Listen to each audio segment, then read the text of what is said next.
తీరానికి 5 కిలోమీటర్ల వెడల్పున పచ్చని కవచం. పర్యావరణ పరిరక్షణపై పవన్ కళ్యాణ్ కీలక సమీక్ష.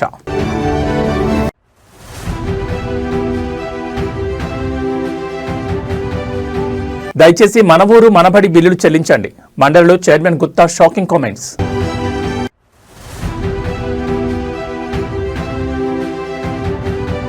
ఫాల్కన్ స్కామ్ కేసులో కీలక పరిణామం. ముంబైలో ఎండీ అమర్దీప్ అరెస్ట్.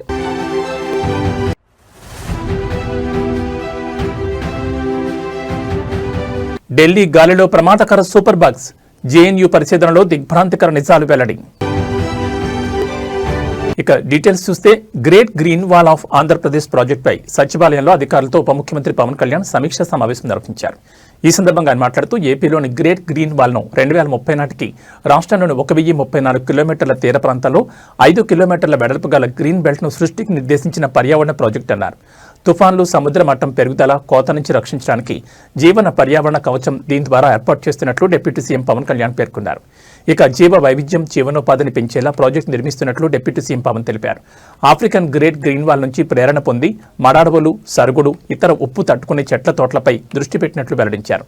ఈ సమావేశానికి అటవీ పర్యావరణ శాఖ ముఖ్య కార్యదర్శి Kantilal Dande, principal conservator of forest PV చలపతిరావుతో పాటు ఇతర ఉన్నతాధికారులు హాజరయ్యారు. ప్రభుత్వ పాఠశాలల పునరుద్ధరణ, మౌలిక సదుపాయాల కల్పన కోసం మన ఊరు మనబడి పథకం కింద 360 కోట్లతో కాంట్రాక్టర్లు పనులు చేపట్టారని, ప్రస్తుతం ప్రభుత్వం వెంటనే ఆ నిధులను విడుదల చేయాలని శాసనమండలిలో chairman Gutha Sukhender Reddy shocking comments చేశారు. ఇవాళ సభలో ప్రశ్నోత్తరాల సమయంలో ఆయన మాట్లాడుతూ తన సొంత గ్రామంలోని పాఠశాల పనులు సగంలో ఆగిపోయాయని, చలికాలంలో పిల్లలు ఆరుబయట కూర్చుంటున్నారని కామెంట్ చేశారు. నిధుల విడుదల విషయం గురించి గత 1 సంవత్సరం నుంచి principal secretary Yogita రాణాకు, deputy CM Mallu Bhatti విక్రమార్కకు, ముఖ్యమంత్రి రేవంత్ రెడ్డికి చెప్పానని ఆయన తెలిపారు.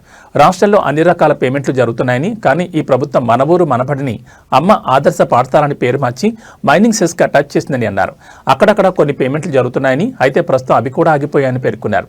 ఇప్పటికే ప్రభుత్వ పాఠశాలలో డ్రాపౌట్లు పెరిగాయని, 2024-25 విద్యా సంవత్సరం ప్రకారం ప్రభుత్వ బడుల్లో 18.5 లక్షల మంది, ప్రైవేట్ పాఠశాలలో 36 లక్షల మంది చదువుతున్నారని తెలిపారు. కానీ ఈ సంవత్సరంలో ప్రభుత్వ పాఠశాలలో 3 లక్షల మంది కొత్త విద్యార్థులను చేర్చినట్లు అధికారులు లెక్కలు చెప్తున్నారని, అవన్నీ ఉత్తవేనని సెటైర్లు వేశారు.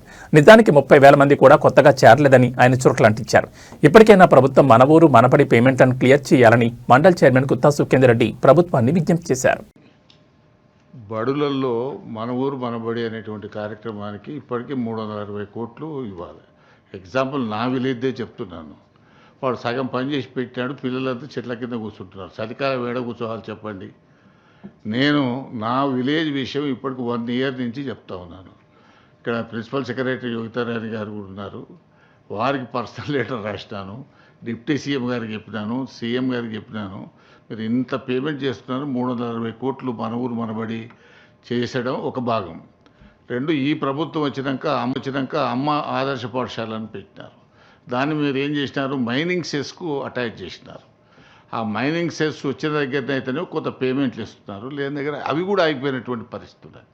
కాబట్టి దీని మీద మనం ఫస్ట్ వాడు కూర్చునేదానికి రూము అవన్నీ వసతులు ఉంటే తర్వాత, ఇప్పటికే మనకు గవర్నమెంట్ స్కూళ్ళల్లో డ్రాప్ అవుట్స్ ఎక్కువైపోయినాయి. మీరు మనం గతంలో చెప్పిన లెక్కల ప్రకారమే 24-25లో 18.5 లక్షల మంది ప్రభుత్వ పాఠశాలలో ఉన్నారు, 36 లక్షల మంది ప్రైవేట్ పాఠశాలలో ఉన్నారు. ఈ సంవత్సరం 3 లక్షల మంది చేర్చినామని చెప్పినారు, కానీ అది ఉత్తదే. 30,000 మంది కూడా కొత్తగా చేర్చుకోలేదు, లెక్కలు మాత్రం పంపిస్తున్నారు. దయచేసి ఈ మన ఊరు మనబడికి సంబంధించిన పేమెంట్స్ ఇవ్వండి. చిన్న కాంట్రాక్టర్లు, ఎందుకనంటే విద్యా కమిటీ చైర్మన్ వాడు 3 ఏళ్ల కింద అప్పు తెచ్చి కడితే, మీకు చెప్తున్నాను, మా ఊరిలో 19 లక్షలు 20 లక్షలు బాకీ. వాడు బాధపడలేక నేను 5 లక్షలు ఇచ్చినాను వానికి. అరే నీ బిల్లు వచ్చిందని మళ్ళీ నాకు వాపసు తెచ్చియమని. ఇటువంటి పరిస్థితి ఉన్నది. రైతుల సమస్యలపై బీఆర్ఎస్ పోరాటం కొనసాగుతోంది. సోయాబీన్ పంటను కొనుగోలు చేయాలని డిమాండ్ చేస్తూ బీఆర్ఎస్ ఇచ్చిన పిలుపు మేరకు ఆదిలాబాద్ జిల్లాలో బంద్ కొనసాగుతోంది. ఈ బంద్కు అఖిలపక్ష రైతు ప్రజా సంఘాల నేతలు, వ్యాపార సంస్థలు మద్దతు ప్రకటించాయి.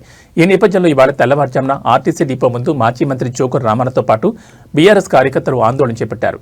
కేంద్ర రాష్ట్ర ప్రభుత్వాలు స్పందించి సోయాబీన్ పంటను కొనుగోలు చేయాలని బీఆర్ఎస్ నాయకులు నినాదాలు చేశారు. ఈ క్రమంలో అక్కడికి వచ్చిన పోలీసులు వారిని అడ్డుకున్నారు. దీంతో పోలీసులు బీఆర్ఎస్ నాయకుల మధ్య కాసేపు తోపులాట జరిగింది. కాగా డిపో ముందు బస్సులను అడ్డుకున్న జోకర్ రామన్న బీఆర్ఎస్ నాయకులను పోలీసులు అరెస్ట్ చేశారు. వారిని మావల పోలీస్ స్టేషన్కు తరలించారు.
విజయవాడ కనకదుర్గం ఆలయంలో పవర్ కట్ పంచాయతీ మళ్లీ ఉద్రిక్తమైంది. ఇంద్రకీలాద్రిపై పవర్ కట్ వివాదం ఇప్పటికే సీఎంఓ కార్యాలయం వరకు చేరుకుంది. దుర్గగుడి ఈవో సీనా నాయక్పై దేవాదాయ కమిషనర్ రామచంద్ర మోహన్ ఆగ్రహం వ్యక్తం చేశారు.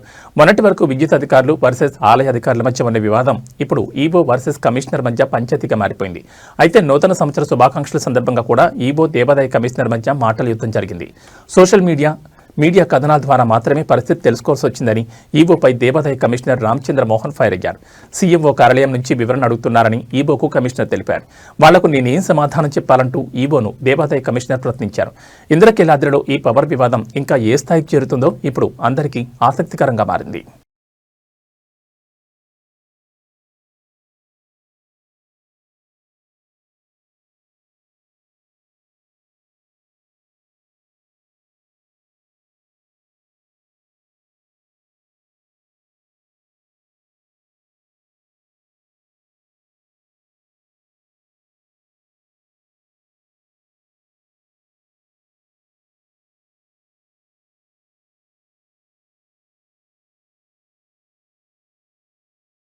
అంబేద్కర్ కోనసీమ జిల్లాలో హైటెన్షన్ నెలకొంది. మలికపురం మండల పరిధిలోని ఇరుసుమండ గ్రామంలో ఉన్న ఓఎన్జీసీ గ్యాస్ బావిలో సోమవారం మధ్యాహ్నం భారీ ఎత్తున గ్యాస్ లీక్ అయి ఒక్కసారిగా మంటలు చెలరేగాయి.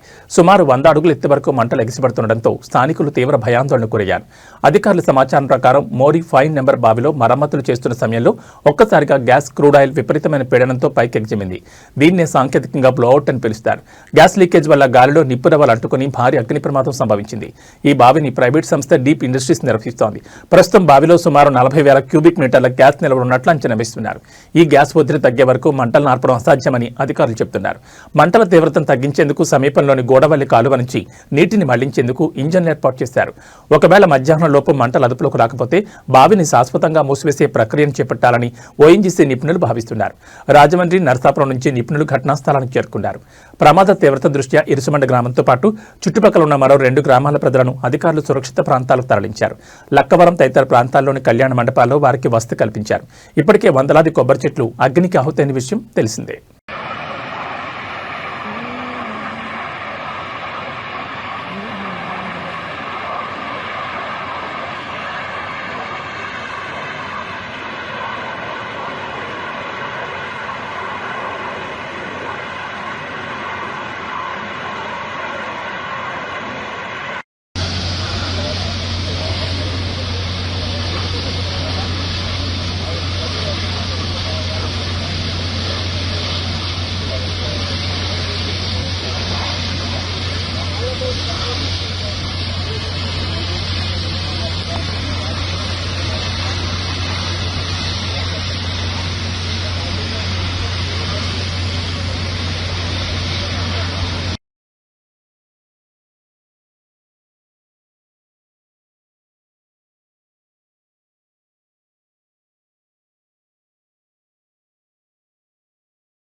ఫాల్కన్ స్కామ్లో కీలక పురోగతి లభించింది. భారీ ఆర్థిక మోసానికి పాల్పడ్డ ఫాల్కన్ కంపెనీ ఎండీ అమర్దీప్ను తెలంగాణ పోలీసులు ముంబైలో అదుపులోకి తీసుకున్నారు. గల్ఫ్ దేశాల నుంచి ముంబైకి వచ్చిన అమర్దీప్ను అక్కడ ఇమిగ్రేషన్ అధికారులు సమాచారం మేరకు తెలంగాణ పోలీసులు అరెస్ట్ చేశారు. అమర్దీప్పై ఇప్పటికే లుకౌట్ సర్క్యులర్ జారీ చేయడంతో అతడు భారత్లో అడుగుపెట్టిన వెంటనే అధికారులు అప్రమత్తమయ్యారు. డిజిటల్ డిపాజిట్ల పేరుతో దాదాపు 850 కోట్ల మేర ప్రజల నుంచి డబ్బులు వసూలు చేసి మోసం చేసినట్లు పోలీసులు గుర్తించారు. యాప్ బేస్డ్ డిజిటల్ డిపాజిట్లు, ఎంఎన్సీ కంపెనీలో పెట్టుబడులు, షేర్ మార్కెట్లో అధిక లాభాలు వస్తాయంటూ ప్రజలను నమ్మించి భారీ మొత్తంలో నగదు కొట్టేసినట్లు విచారణలో తేలింది. ఫాల్కన్ స్కామ్ వెలుగులోకి వచ్చిన వెంటనే అమర్దీప్ తన భార్యతో కలిసి చార్టెడ్ ఫ్లైట్లో దుబాయ్కు పరారైనట్లు పోలీసులు వెల్లడించారు. ఈ కేసులో ఇప్పటికే ఫాల్కన్ కంపెనీ సీఈఓతో పాటు అమర్దీప్ సోదరుని అరెస్ట్ చేసిన అధికారులు ప్రధాన నిందితుడైన అమర్దీప్ కోసం అంతర్జాతీయ స్థాయిలో గాలింపు చర్యలు చేపట్టారు. తాజాగా అమర్దీప్ను అదుపులోకి తీసుకోవడంతో కేసు విచారణ మరింత వేగవంతం కానుంది.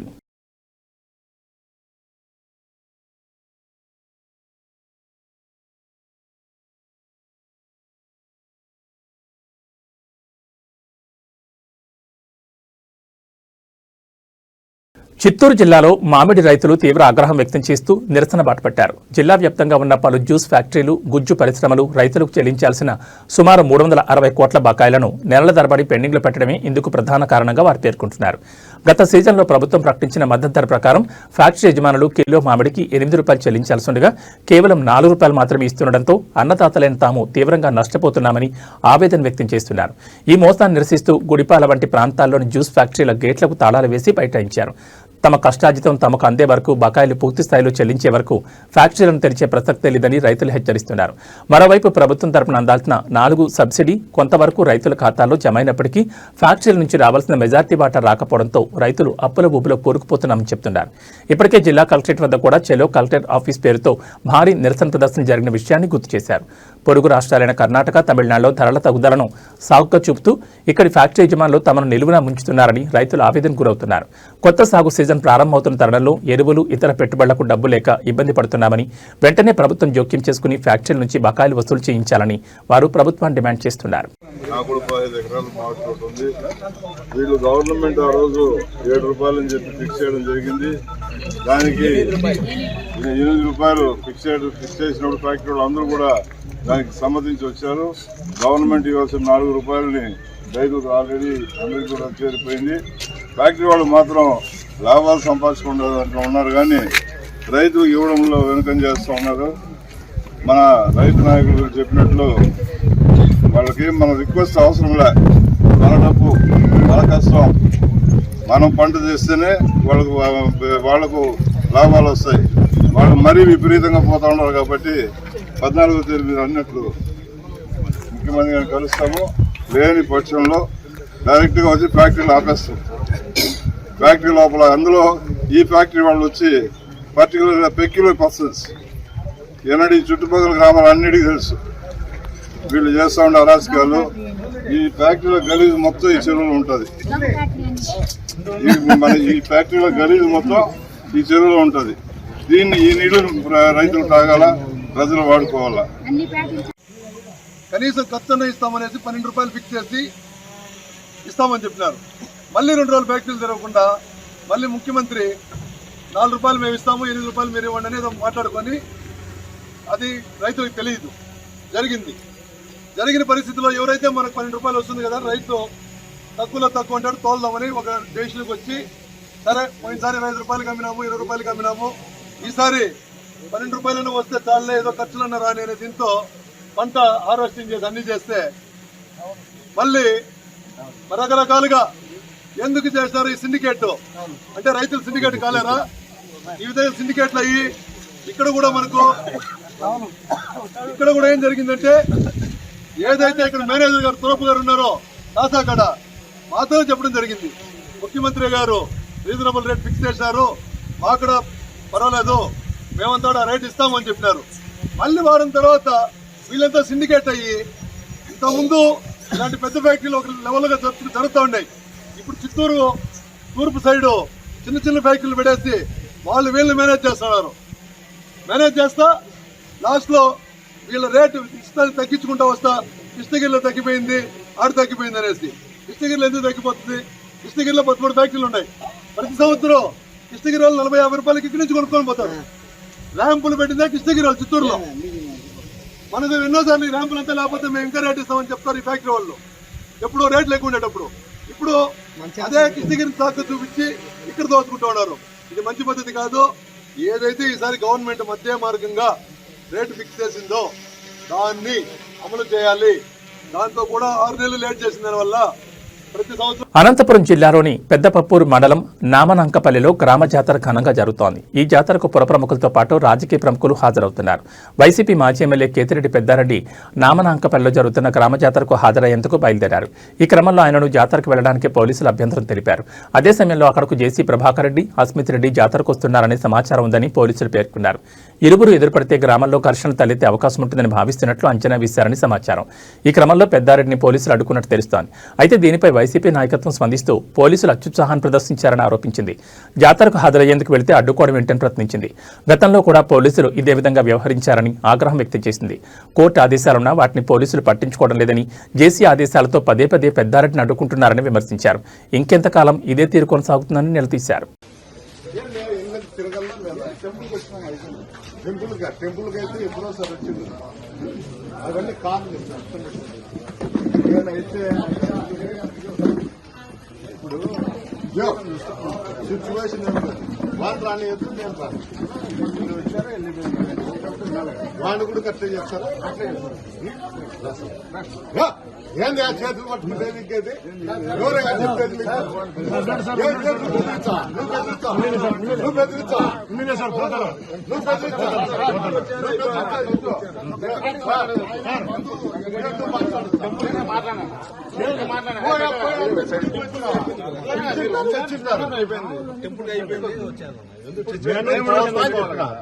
చూసిపోతా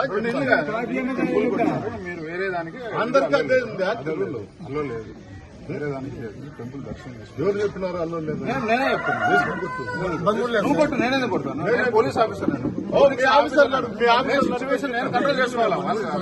ఆ సిచ్యువేషన్ నేను కంట్రోల్ చేసుకోవాలి. అట్లా నేను చెప్పాను. టెంపుల్ వచ్చారు ఇదే అయిపోయారు వెళ్ళండి అని చెప్పాను.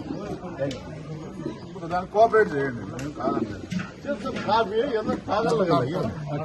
Congress parliamentary party chairperson Sonia Gandhi అనారోగ్యానికి గురయ్యారు. వెంటనే ఆమెను ఢిల్లీలోని సర్ గంగారాం ఆసుపత్రికి తరలించారు. ఆమె ఆరోగ్యం క్షీణించడంతో మంగళవారం ఉదయం ఆమెను ఆసుపత్రికి తరలించారు. వైద్యుల బృందం ఆమెను పర్యవేక్షిస్తోంది. సోనియా గాంధీ ఆరోగ్యం గురించి కాంగ్రెస్ పార్టీ ఇంకా అధికారిక ప్రకటన విడుదల చేయలేదు. కాంగ్రెస్ సీనియర్ నాయకురాలు, రాజ్యసభ ఎంపీ సోనియా గాంధీ గత కొంతకాలంగా ఆరోగ్య సమస్యలతో ఇబ్బంది పడుతున్నారు. సోనియా గాంధీ నాయకత్వంలో పార్టీ వరుసగా 2 సార్వత్రిక ఎన్నికల్లో గెలిచి 2000లో 16 రాష్ట్రాలను పరిపాలించింది. అనంతరం ఆమె 2017లో కాంగ్రెస్ అధ్యక్షురాలుగా రాజీనామా చేశారు. ప్రస్తుతం ఆమె రాజ్యసభ సభ్యులుగా ఉన్నారు.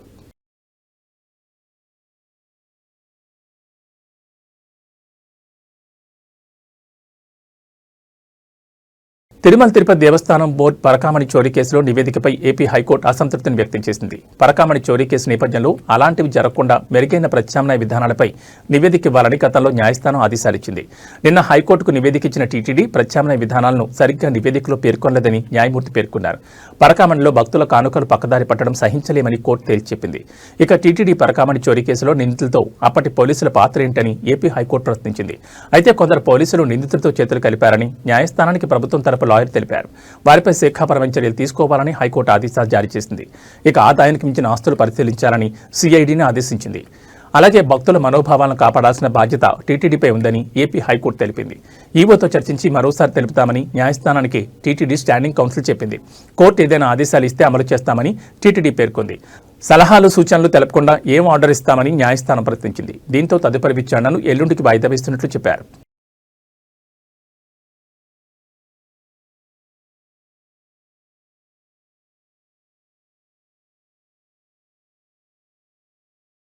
దేశ రాజధాని ఢిల్లీని శీతాకాలంలో కమ్మేసే విషపూరిత పొగమంచు కేవలం శ్వాసకోశ ఇబ్బందులనే కాకుండా అంతకు మించిన ఆరోగ్య విపత్తును మోసుకొస్తోందని తాజా అధ్యయనం హెచ్చరించింది.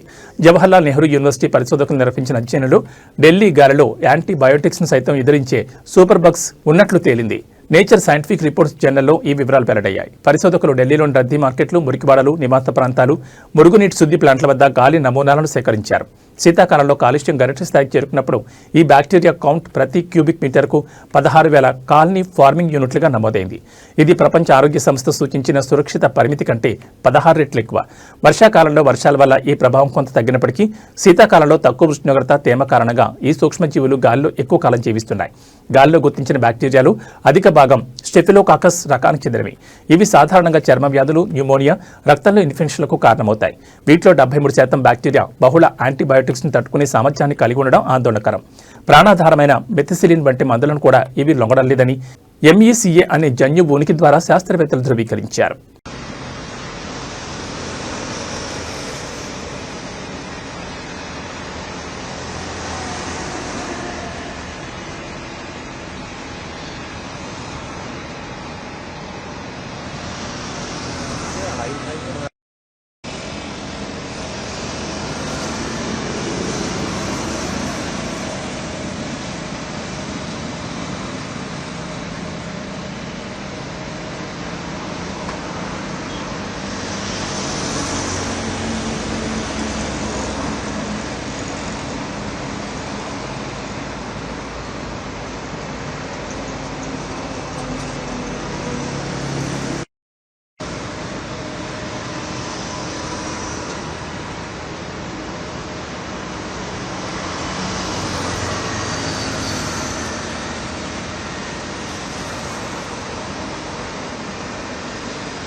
కాంగ్రెస్ పార్టీ సీనియర్ నేత, కేంద్ర మాజీ మంత్రి సురేష్ కల్మాడి కన్నుమూశారు. కొంతకాలంగా అనారోగ్యంతో బాధపడుతున్న ఆయన పూణేలోని తన నివాసంలో ఈరోజు తెల్లవారుజామున 3:30 తుది శ్వాస విడిచారు. కుటుంబ సభ్యుల సమాచారం ప్రకారం ఇవాళ మధ్యాహ్నం 2 గంటల వరకు ఎరండవాణిలోని కల్మాడి హౌజ్లో ఆయన భౌతికాయాన్ని ప్రజల సందర్శనార్థం ఉంచుతారు. అనంతరం సాయంత్రం 3:30 గంటలకు పూణేలోని వైకుంఠ శ్మశాన వాటికలో అంత్యక్రియలు నిర్వహించనున్నారు. కల్మాడి మృతి పట్ల పలువురు పార్టీ నేతలు సంతాపం వ్యక్తం చేస్తున్నారు. భారత వాయుసేనలో పైలట్గా తన కెరీర్ను ప్రారంభించిన సురేష్ కల్మాడి ఆ తర్వాత రాజకీయాలకు అడుగుపెట్టి తనదైన ముద్ర వేశారు. పూణే నుంచి పలుమార్లు లోక్సభకు ప్రాతినిధ్యం వహించి కేంద్ర రైల్వే శాఖ సహాయ మంత్రిగాను బాధ్యతలు నిర్వర్తించారు. ఒక దశలో పూణే రాజకీయాల్లో అత్యంత శక్తివంతమైన నేతగా, కింగ్ మేకర్గా ఆయనకు పేరుండేది. రాజకీయాలతో పాటు క్రీడా రంగంలోనూ కల్మాడి కీలక పాత్ర పోషించారు. భారత ఒలింపిక్ సంఘం అధ్యక్షుడిగా సుదీర్ఘకాలం పనిచేశారు. ఆయన నేతృత్వంలోనే 2010లో ఢిల్లీలో కామన్వెల్త్ క్రీడలు జరిగాయి. ఈ క్రీడలు ఆయనకు మంచి గుర్తింపు తెచ్చినప్పటికీ ఆ తర్వాత కొన్ని వివాదాలు ఆయన రాజకీయ జీవితంపై ప్రభావం చూపాయి.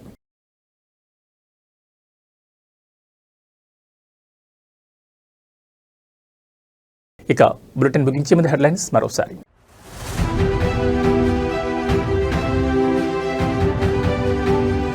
తీరానికి 5 కిలోమీటర్ల వెడల్పున పచ్చని కవచం, పర్యావరణ పరిరక్షణపై పవన్ కళ్యాణ్ కీలక సమీక్ష.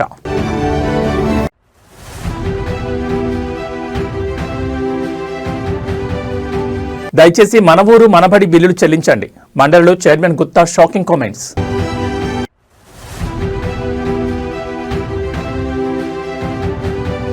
ఫాల్కన్ స్కామ్ కేసులో కీలక పరిణామం, ముంబైలో MD అమర్దీప్ అరెస్ట్.